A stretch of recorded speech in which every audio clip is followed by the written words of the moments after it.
sports listeners. I'm your host, Erica Salda, the Queen of Teen. Please tune in every single Tuesday. This whole hour of Santa Barbara teen athletes. Woo!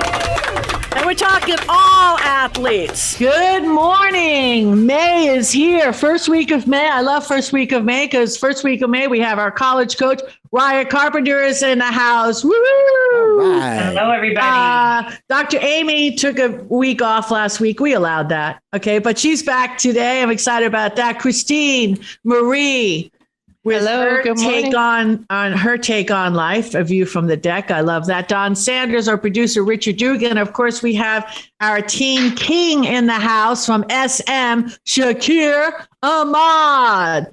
I want to just real fast, we're going to get to Shakir. We're going to talk about a lot of really cool subjects today, but I do want to mention we had a little road trip, and thank you, Don Sanders. We had a little road trip. We visited the owner of, what's Terry's last name, Don? I forget already. Do you remember? Carabatos. Thanks. Yeah, I forget that. Would have crushed the name no matter what. Carabatos. Carabatos. Terry, you're killing it. Air Pizza. Oh, hi. Yes. All right. I know it's a little costly if you're in Santa Barbara, but if you wanted to take that weekend little joust, Thursday, Friday, Saturday, Sunday, it's worth it. It's New York. Pizza. We did what? We did the Greek. We did the Greek. We did a couple. We did the pepperoni. We did the pepperoni. He gave me a pepperoni to go. Isn't that nice? For free. Now, I'm not saying go down there and say Erica says you're going to get a free pepperoni to go. Okay. I'm not saying that. But what I'm saying is I like his model. And as soon as he gets up and running fully, what he's doing is the whole Air name has to do with athletes in recovery. And that's what he's promoting. He told us his story. It's heart-wrenching. He gets it. He's just all in 100%. So we need to support guys like that in this community. Always. He's going to be very successful. It's great. Don, did you like the pizza? I know you did. You've been there many a times. Yes, I do. We've started getting ours made to order with extra sauce. That's this little secret sauce extra. And what's really nice is for Christine, when she jumps in the car with us next time, because she didn't make this first road trip. Okay, maybe Dr. Amy, Christine, they have the alternative choices for the dairy. All right, and the gluten-free. So we didn't go down that road because this was cheat day for Erica. Okay. So I don't usually, do I cheat? No. I never cheat. Okay. I'm not a cheater, but every once in a while. It's just a slight modification. That's all it is. Just a slight modification. Cheating. It's a bad word, cheating. So Air Pizza Shakir. Oh, hi. It's in a great shopping center where the CVS is, right? What street is that on? Ventura Avenue. Ventura Avenue. It's off of Ventura Avenue. Really easy to find. Very happy inside. Miramonte. Of course, I had to check out the bathroom because I'm a mom and I'm weird. Very clean bathroom. And I didn't even have to go. But, I have to give my whole, 2 cents on everything. So, yeah, good stuff. Good times. Rya, you like pizza? Oh, who doesn't like pizza? I'm just saying, some people, I want to try to find a person who doesn't like pizza. So I do like the white sauce, though, more than the red. I know, white pizza. I told him that, to be honest. I go, have you ever seen the white pizza? This is a big no. Dr. Amy says, no white pizza. What are you doing? That's not pizza. Does he do a pesto? Does he do a pesto pizza? I like the pesto pizza, too. Does he do pesto pizza? The green sauce. Yes, he said he does pesto pizza. Shakir, if you went to Air Pizza in Ojai, what pizza would you be ordering? I'd probably just get like the plain cheese pizza. Plain cheese, because you're Shakir. You don't need nothing else. Just the cheese. Just like that. Mm-hmm. I love it. All right, cool. So since we got you here, Bob, I want you to stick around for a little bit, but let's get some action, SM action. What's the recap? What's going on? All righty. I'm Shaq on the air. I got you with the Royal Recap, and a lot of our teams are finishing up league right now. Softball, girls lacrosse, and boys lacrosse are both all third in league. My apologies. But the rest of our teams, baseball, boys volleyball, girls beach volleyball, boys tennis, swimming, track, boys golf, they are all league champions. Swimming and track both undefeated in league, which is very impressive. Wow. And we just stay winning over here at San Marcos. But on top of that, we got a couple roundtable athletes this week with Justin Hess and Mackenzie Favre. And then our McDonald's Athlete of the Weeks from the last month, we have Jaron Depew, Joaquin Sandoval, Jacob Snodgrass, and Anna Dazaluix. That was a tough one. I couldn't get the pronunciation right. My bad. But on top of that as well, we have a couple athletes of the year. From our winter sports, we have Sergio Diaz, Ava Stryker, and Juan Torres. And from the fall, we got Jacob Snodgrass again and Natasha Gill. And that's it. Royal all day. You know, I want to give shout outs to team athletes because at the end of the year, you don't realize how hard you've been really working until you get together and do your awards and you really look at everyone's records and what everyone did individually. And it was always a shock to me. I was in track and field. It was always a shock when the awards came out. Wow, I got an award in a mile relay where we didn't win, but I got an award because our mile relay set a team record for the school. So shout out to our teen athletes. And also the scholar. I love the list of the top scholar athletes. That's always been because I am like, how the heck do you have a 4.5? And then you have that whole academic rigor on top of everything else. That's just amazing. Go. I forgot to mention our girls basketball team. They were honored with the best academic team at the school, and they had the chance to go to Angel Stadium at the baseball game, and they were showcased there, like on the field, which is really cool for them. So whoa, shout out to them. That's really awesome. Cool. Wow. I've never heard that before. That's fantastic. That is really good. Fantastic. All right, so this is what we want to do. A couple of things have been coming up, and we've been tossing it around, talking about it, not talking about it, but now it's getting a lot of air and a lot of play. So since we have such a great academia, everybody, there's teachers here, there's college coaches here, we have students here, we have doctors here, we just have philosophers here, we have everybody that we need to. Let's just throw this out. You want to say what the topic is? So Santa Barbara Newshawk put an article out. Our Santa Barbara School Board is hopefully relooking at iPads, which right now are being issued in elementary school to our very young kids. And so, Shakir, what we wanted to do is just to get your input about how iPads are being used in school, and as a teen, your opinion about your younger classmates and their use of elementary technology, school, kindergarten, first, second, grade. What they're seeing is there's a adverse pediatricians are seeing an adverse effect to social ability to interact socially with our younger kids. So we wanted to get your input about your use of technology and so forth. Like if you had a little cousin or I don't know, nephew or something like that and said, hey, you know, 24/7 on this iPad, especially with all the gaming and everything else. What say you as far as the schools getting involved in dispensing all this technology? Well, you know, I think the schools like actually giving out the iPads to everyone. I think that's a good thing. So everyone has like a chance to have access to like that technology and help them out with their schoolwork. And then I know there's kind of controversy with like how it's being used and how much it's being used. Like I've heard at board meetings where parents and like multiple people have came in and talked about how like it's poisoning their brains and all of that. And my opinion is that's not necessarily the technology's fault in itself. That's just more just how they were brought up, more or less. I think that's more of a parenting issue more than anything. Like if they think their parents or their students need to be out and interacting more, that's something that they need to teach them themselves and then just get themselves out there, in my opinion. Because for me, the technology, it's really been helpful. And I think that goes for a lot of the older students. And my sister, I know she has the school issued iPad as well. And it's not something that stops her from being athletic and getting out there and being around and socializing with her friends. And at times it helps out actually communicating with them more. So in my opinion, I think the technology in the school, I think it should stay. I think times are changing and it's the type of thing that we need out there. So I wouldn't want that to be taken away from the students at any grade level. They just need to be taught how to balance it more or less. I think it's just balance. I love it. Right. Let's go around this one. I'm going to chime in. So this is Rya, and I think that the district should listen to everything Shakir just said. Because Shakir, the mouthpiece. I love it. Yeah, I mean, the access to technology issue is solved with distributing iPads. They're having access to gaming and social media on their phones. So let's be real. And then the other thing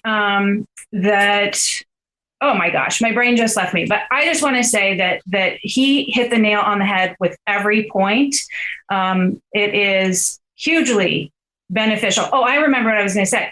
The thing that I attribute let's call it a developmental delay that we're seeing in some of the youth right now, it's because of COVID and the lack of interaction being at school for the past, that period of time. They didn't get to experience what would normally have happened in terms of, conflict with peers and learning appropriate behaviors. We are at the high school level seeing a delay in their skills, their social skills, as a direct correlation of the isolation, not the iPads. That's ridiculous. Sorry, soapbox there.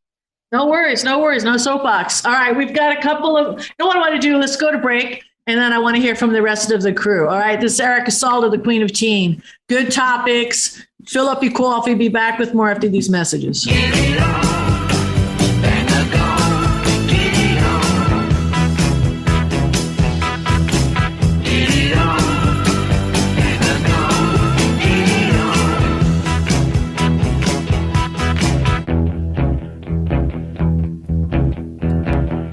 We are back, and this is Santa Barbara Teen Sports Radio Show. I am your host, Erica Salda, the Queen of Teen. Please tune in every single Tuesday, 9 a.m. Welcome back to Teen Sports Radio. This is Christine Marie with A View from the Deck. You can find me at Paradise Found in downtown Santa Barbara on the third Sunday of every month. You can also give me a call at 805-350-2705. And you can read about me at their website, paradisefoundsb.com. I'm on the readers page. We were talking about small children on screens. And let me tell you, I was a Waldorf trained early childhood educator, and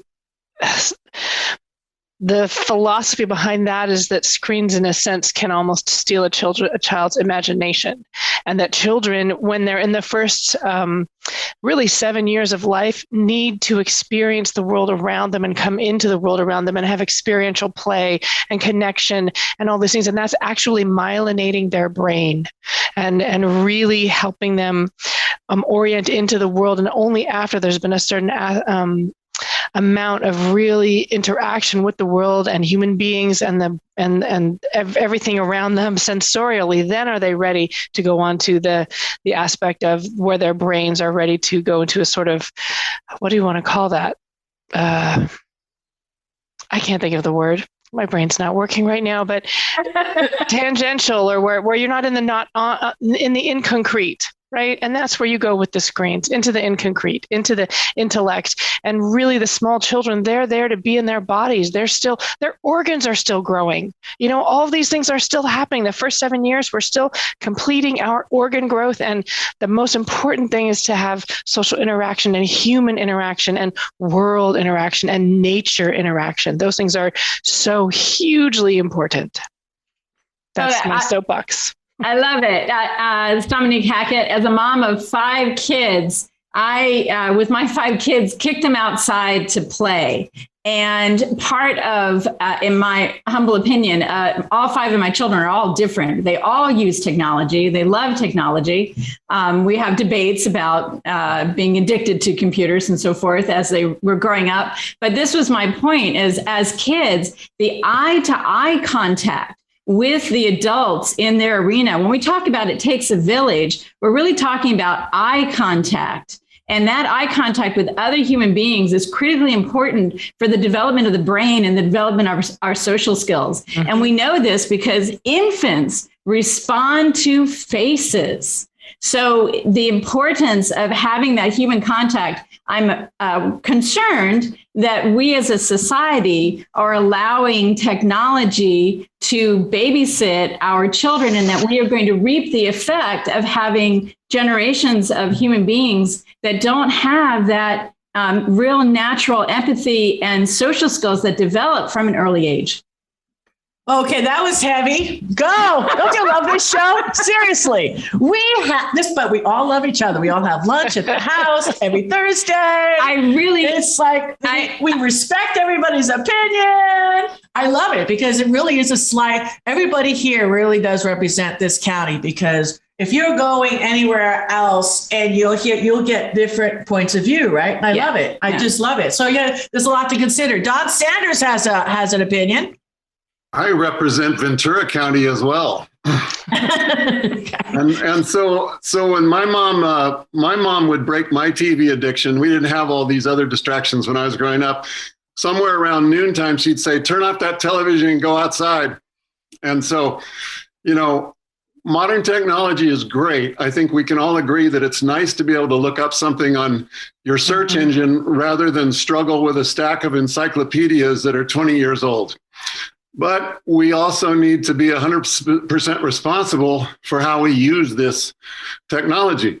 In the end, and you can't be expected to be responsible for this when you're a young child. That's what we have mentors and parents and people looking out for us for. But we need to be able to control our minds, not let our minds control us. So, if you know that you're spending too much time on screen, then make use of that for the highest priority stuff, and then go outside. Go get some interaction, go get a coffee and make an effort to talk to somebody and have face-to-face communication. It sounds simple, but it's not. You have to discipline yourself. Well, it's just we're dealing with children here. And like in my particular case, being that, crazy helicopter mom, what I did is I really monitored my kids over the top. So for example, just to get to school, they went to St. Raphael's. It's like they could watch Power Rangers for the second commercial. Then their butts better be in the car. Okay. So it's like I really navigated that. So, and they're all in sports 24/7, probably just like Shakir's mom managed the whole thing. I mean, we had practices every day. I was their coach. So from kinder class to 8th grade, we were on the move. So even if it was each other's teams, the other one had to come. So there was really no time, and we didn't have the iPhone. We didn't have phones. So it's a little different world. But that being said, I do believe that this new generation, because you follow kids and they're better, they're quicker, better, smarter. So I do believe genetically that, the ultimate universe basically is guiding us all. And I really do believe that they're like, if you give them an old phone from the early 1900s, they don't even know how to lift up the handle and dial. All right. So I do believe they're kind of like genetically programmed for the technology. So I think they're going to be okay. But no, I don't like going into a restaurant and seeing all the kids at the table playing with their devices, and the parents is just talking and not engaging with the kids. That didn't happen with us because it was always about the kids. But hey, we're all here to learn from each other. So I think at the end of the day, thankfully we have Dr. Amy to tie this all together, and then we go to break. Okay, so this is Dr. Amy Saltzman from A Still Quiet Place and spotaspider.com. And I think often these issues get framed in terms of either or, and I'm going to go for both and, which is especially during COVID, I feel like it was super important for kids who may not have access to technology to be given that access for both their learning and their socialization. So we made some adaptations during COVID that now are having maybe some unintended consequences. And I think, a little bit of screen time is fine. And we want to have our kids with no devices at the dinner table And we want them to be able to have conversations and to have eye contact and read facial expressions. And they only learn that by doing it with us and with their friends.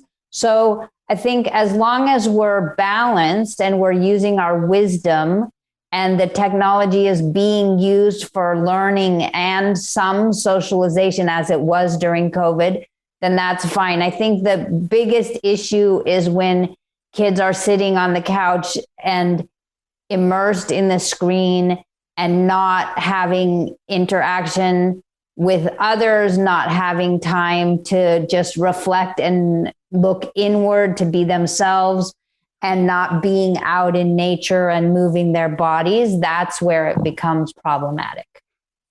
Nice. Good job. Shakir, at the end of the day, if we ever need some wisdom, we know where to go. Okay. Because you nailed it.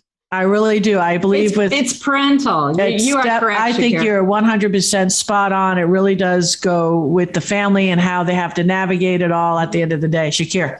Yeah, and I just wanted to add too, like with personal devices, there's literally parental controls on it where you can have time limits on it. So if they don't want their kid on their device for that long, we'll just boot them off for them.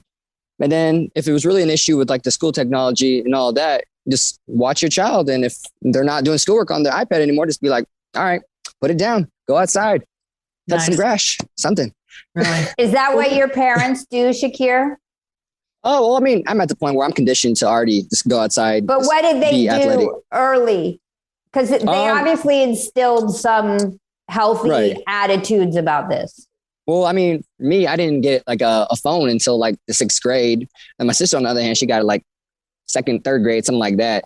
And so I was already like so active enough where I'm already involved in so many things that I had to just go do this, go do that already. So I wasn't like had the time to just be on my phone all the time. And then I was never really allowed to play video games during the week anyway, either. So I had to like stay away from those screens, couldn't watch no TV shows until all my work was done. So, I mean, I had like boundaries and like limits on what I could do. So, and that's helped me to just want to actually be active going forward. And as I grew up, I was like, I want to be outside. I want to go do this. I want to go do that. And then when I'm on my downtime, then yeah, I could be on the technology and do whatever. So it's just, you got to find the right balance. Just, yeah. If we have some time, I think if they got to instill and give us all this free technology and everything, maybe it'd be a really good time. And we'll get with Rya after these messages.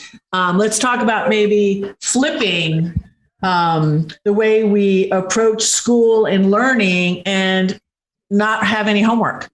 Well, we think homework should be, some people propose, like Colorado, I believe, homework should be done at school. That there should be, someone around so that you don't practice it wrong. And there have been studies to show that learning increases when you have people assisting while homework's going to be done. Well, different countries, I mean, the top scores, if you look at Finland, Denmark, the kids do the work in the school where they have the teachers there to help and assist.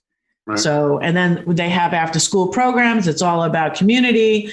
And they're killing us in so many different levels, science, math, and they start school later too. So anyway, maybe we'll touch a little bit on that as we introduce our college coach, Rya Carpinter, right after these messages.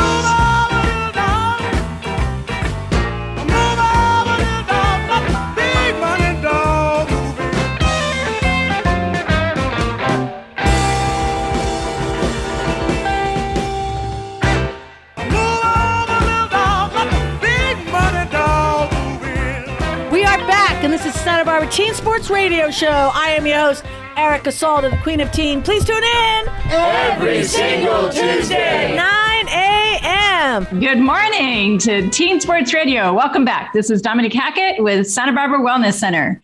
And we've been discussing the topic of technology and use of technology in school and so forth. And really, really appreciate the access to technology. But it seems like a balanced approach is what we all agree is the way to go. And I just wanted to add just one more comment that when we see someone working with a younger teen working with technology, and there may be we can see that they're overusing it.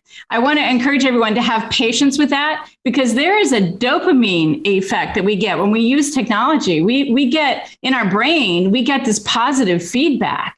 So our bodies are going, yeah, yum, yum. This is working great. And we're just not realizing that there are other things that need to happen. We need exercise. We need sunshine. We need social interaction. So I want to encourage everyone to have a great amount of patience as we work with our kids and technology.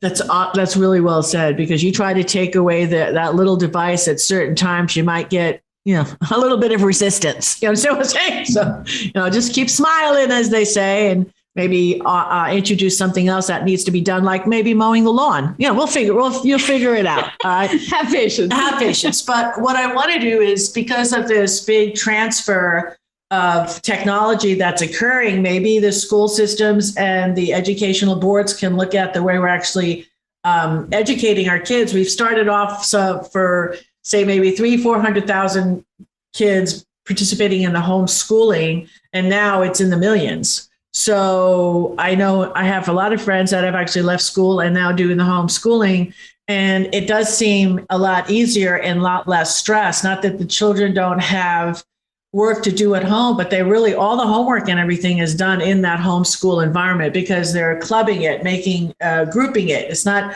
an individual homeschool experience. It's people are gathering together in a class, getting all the work done. And once the class is over, and they have assignments, but it's not really homework. It's just preparing for the next day. So, Rya, do you have any opinions on that, especially like in the higher levels, in the high school level? Do you think that would work or no?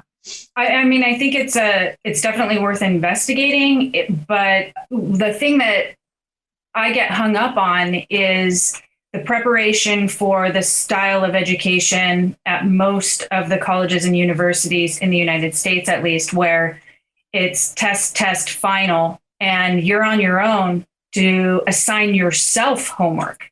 And so how do we prepare students for that level of effort outside of the classroom and initiative and discipline? So that part, it essentially would have to be, everybody getting on board from post, secondary, right? So it'd have to be an all-in situation. Yeah. I mean, I wish this for all teens everywhere. In our household, we had interesting people come to dinner. We had interesting books that my parents were always reading. They read the newspapers. We had Sundays were our day of where we took a break and we spent family time and played board games. So there needs to be balance in the home. But I agree that discipline of pursuing knowledge yourself.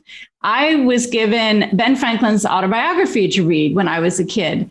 And Ben Franklin used to read and then summarize a paragraph in a sentence. And that's how he taught himself. He was mostly self-taught. And so, and he was an incredible inventor.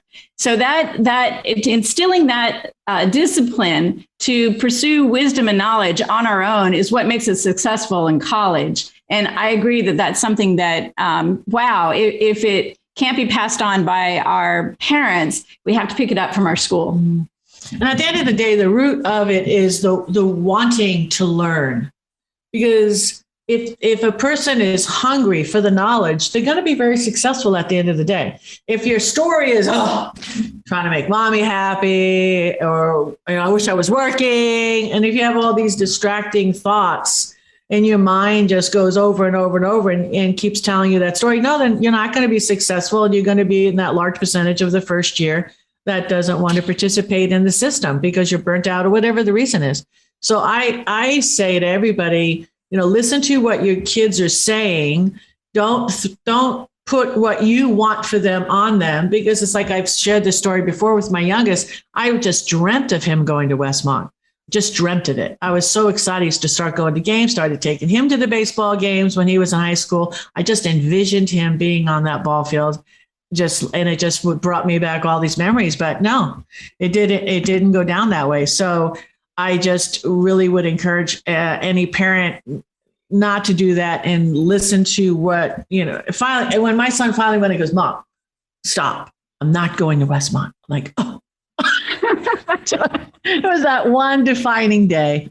It was so hurtful. But, I got over it. I had to grow. And learn. That's all. I got that information and I learned very quickly.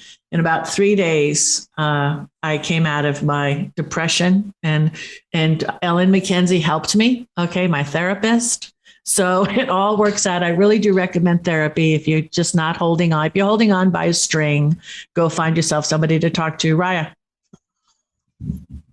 No, I mean, I think it's beautiful. And it's funny because I don't know if it's funny or not, but I had planned to talk to you guys today about SAT and ACT stuff, because it's kind of that time of year to start registering for these tests if you're going to take them.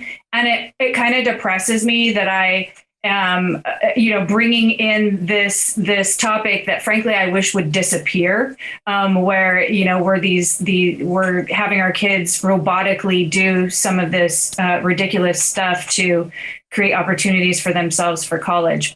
But I think actually I can spin this a little bit more so that it is in line with what we're talking about today, and really acknowledge this amazing gift that we have been given with entering this test optional or test free world. And so we were headed in this direction anyway, because, there's been question over the years about, access and equity to test prep and potential bias in the exam design for the SAT and the ACT that are used traditionally, as the second most important thing in college admission. There have been questions for years about whether or not this is really a valid predictor in somebody's ability to be successful in college. And so there's been a lot of work done to eliminate these from the admissions landscape. And the gift that we were given with the pandemic is that it was essentially impossible for people to get into tests. And so, now that we're in this test-free world, it has given students so much freedom to decide what they're going to do with their time. So do we want to talk about this a little bit more? Do we need to go to a break? Let's do a break and then we'll talk about it a little bit more. And in the house, just walked in, as they say, Richard Ellsworth and Alex Romero is also with us. So let's take a little break. It's Erica Saul, the Queen of Teen. We'll be back with more after these messages. Well, now together we will stand, every boy, girl, woman, and a man.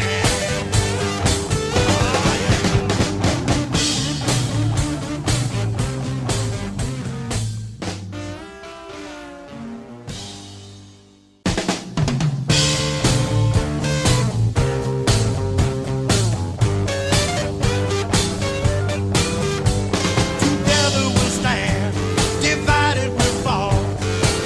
Come on now, people, let's get on the ball and work together. Come on, let's work together.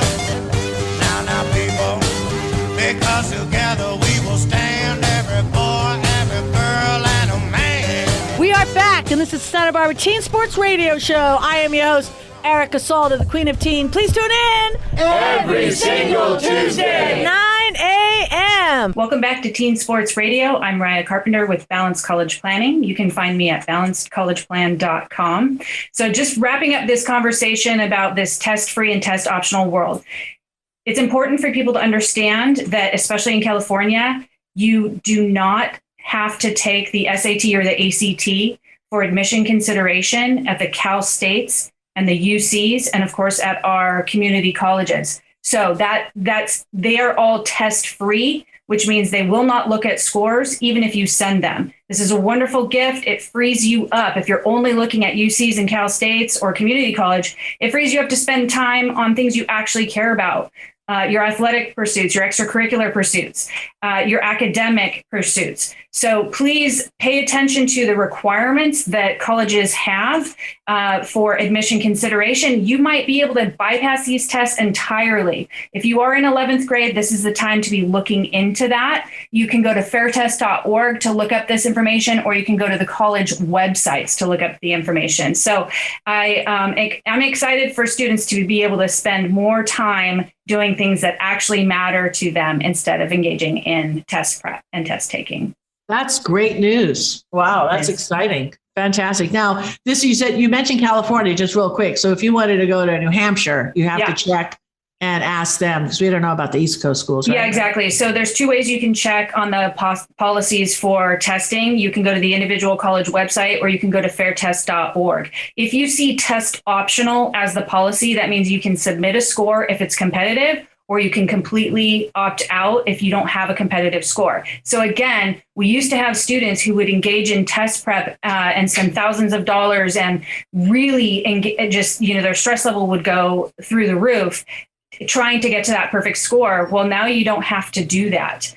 So if you're close to that competitive score, sure, do some test prep, talk to your counselor about, what would be a competitive score, that kind of thing. But the students have the power now. It's amazing. Oh, good chatter. Ivy League schools, they of course would want some of those test scores, right? They're really working on their equity and access issues, and so they actually, at this moment in time, are test optional, right? So they're trying it out. MIT though is not test optional, so you do have to submit a score to MIT. You do have to submit a score to Georgia. Florida public schools are requiring scores, so you definitely do need to look at the policies for the various states or the various institutions. But again, in California, it's a done deal for the Cal States and the UCs. If you send them a score, they're not even going to look at it for admission. Good chatter. All right, let's take another little break. Fill your coffee cup up. May 3rd, all day. We'll be back with more after these messages.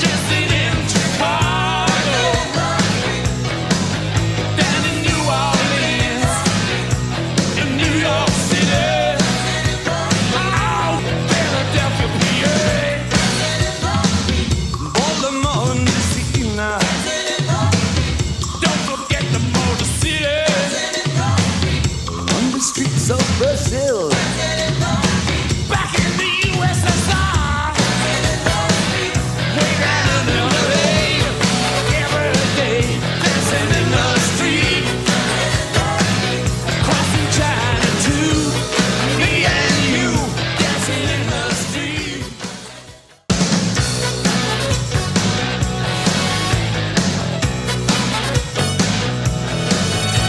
We are back, and this is Santa Barbara Teen Sports Radio Show. I am your host, Erica Salda, the Queen of Teen. Please tune in every single Tuesday at 9 a.m. Welcome back to Teen Sports Radio. Again, here I am, Christine Marie, with a view from the deck. But actually, I have a view from the 15 commitments of conscious leadership for you all. And the commitment number 14 for this week is creating win for all solutions. And the above the line, as you know, we've been going above and below the line, is I commit to creating win for all solutions. Win for me, win for the other person, win for the organization, win for the whole, for whatever issues, problems, concerns, or opportunities life gives me. So this is really pivoting from a, win-lose situation to a how do we all win? How do we make it work for everyone? What is the way? How do we, if we're going to look at this process we're looking at right now, how do we provide children with a capacity to not only inhabit their bodies and the world and develop in the best way possible as for human development, and then also allow for them to work in the modern world, to move in the modern world, with certain things. And I have my own opinions on things. And yet I also like to, the book specifically talks about keeping a sense of wonder about what is the option. Are we really, am I really stuck in my perspective? Can I be truthful to my perspective? Can I have candor and say, this is how I feel about things, which I did say, hey, I think It's probably not so good. And at the same time, can I be open and in a space of wonder about what is the right possibility? I'm not necessarily right, but I do have the right to my opinion, and you're not necessarily wrong, and you do have the right to your opinion, right? So, right? We're all right here, So I think, it's a kind of getting curious and allowing for solutions to come from wherever they need to come from. Everybody has a solution. Right. Sometimes I think about the idea of, that tension between the opposites. Dawn, I know, like, you're going down, you're reading, you're constructing, you're saying something that was so well said. Christine, Dawn, what say you? Yes. I just want to throw in there, I like the broad picture after all these particulars are sorted out and we're trying to do the best we can. You are not a drop in the ocean. You are the entire ocean in a drop. And if you nice. and if you can frame that in your mind, that's very powerful. So we've talked earlier today about you can wake up in the morning and your mind's running away from you with all kinds of crazy monkey thoughts about things that you wonder how it's all going to turn out. But take a deep breath. Go outside in your backyard and put your toes in the ground and just remember, the whole universe is contained within you. You're not just this powerless little drop in the universe. Nice. Dr. Amy. I agree with Dawn, and I agree with Christine about looking for the win-win and the true solutions, and about speaking, there's a real strength in being able to speak your truth and hear the truth of others with compassion for yourself and compassion for others. And so that's what I'd encourage people to practice. Nice. Richard, Alex, round us out. Hey, Alex with Fit for Life 805. I think it all comes down to perspective and being open to listening to the situation at hand, or whatever situation you're in. It's either a glass is half full or a glass is half empty. And I think if you're always open to the idea of looking at the positive within the negative, you can make things work if you're open to that. But it always comes down to perspective, and of course, respecting other people's opinions and always finding that win-win solution. It's hard to do, but if you just kind of breathe and settle down and look at all the options, you can make it happen. Alex is our resident trainer, and believe me, he knows how to get it out of you. Okay. I know personally. Okay. When he said to me when I was dying, looking for oxygen, he says, Erica, I love you. And I got myself back up on that ball. And because I have self-esteem issues, and he knew it. Okay. He helps me. Don, and entertain us for a minute. I was just trying to remember that old little 20s song. You got to accentuate the positive, eliminate the negative, and latch on to the affirmative. Don't mess with Mr. In Between. Yeah.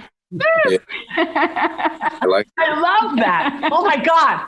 That was awesome. That was a cleanup out of bases loaded. Okay, they did a walk-off. Good job, Don Sanders. We have a couple of updates real quick before we leave. One, Foresters still need our help. If anybody has an extra bedroom, please contact the Foresters.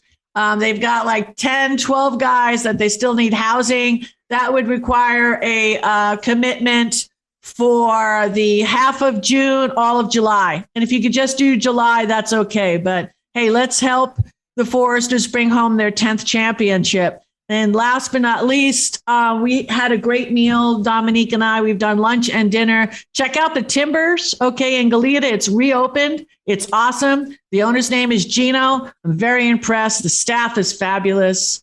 Great lunches, great dinners. If anybody in the room tried the Timbers here? Shakir, anybody? He helps out DP High School a lot. He's got a special needs son. You're going to love the guy. I'm actually invited him. Hopefully he'll be joining us next week. Helps out DP a lot with their sports programs. Super nice guy. Love the inside. Super clean bathrooms, nice ambiance. great lunches. If you have a veggie, if you're not a meat eater, they have lots of meat and steaks and everything for dinner, but their lunches and their salads. And, if you like the fish and chips, not that, where's Richard? Is he here? Yeah. Thank God he doesn't have a speaker on. Yeah. Not saying I had a bite of the fish and chips. Okay. I know that's not on the meal plan, Richard. All right.